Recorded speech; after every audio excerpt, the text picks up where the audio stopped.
সমস্ত পর্যায়ের নেতৃবৃন্দ সবার প্রতি আমার শুভেচ্ছা অভিনন্দন। বন্ধুরা আমার, আমরা যারা জাতীয়তাবাদী দল বিএনপি করি তাদের জন্য আজকের এই দিনটি ঐতিহাসিক দিন। কারণ আমাদের নেতা শহীদ প্রেসিডেন্ট জিয়াউর রহমানকে আজকের এই দিনে সিপাহী জনতার বিপ্লবের মধ্য দিয়ে তাকে বন্দীদশা থেকে মুক্ত করে রাষ্ট্রীয় ক্ষমতায় অধিষ্ঠিত করেছিল। বন্ধুরা আমার, শহীদ প্রেসিডেন্ট জিয়াউর রহমানের যে আদর্শ, সেই আদর্শ সারা বাংলাদেশে সেই আদর্শকে বুকে ধারণ করে শহীদ প্রেসিডেন্ট জিয়াউর রহমানের দল বিএনপি এই বাংলাদেশের সর্ববৃহৎ সংগঠনে পরিণত হয়েছে।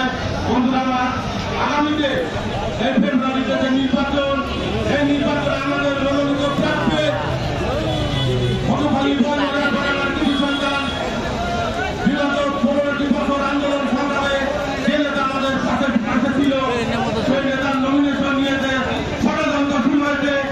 আমরা বিশ্বাস করি এই ষড়যন্ত্র অল্প কয়েকদিনের মধ্যে ষড়যন্ত্র থাকবে না। বন্ধুরা আমরা আজকের এই সমাবেশ থেকে বলতে চাই, আমাদের একটি চেয়ারম্যান তারেক রহমানকে বলতে চাই, আমাদের প্রিয় নেতা খন্দকার রাফিউল ইসলাম নাসির ভাইকে ধানের শীষ দিয়ে তাকে এই আসনে নির্বাচন করার সুযোগ দেবেন।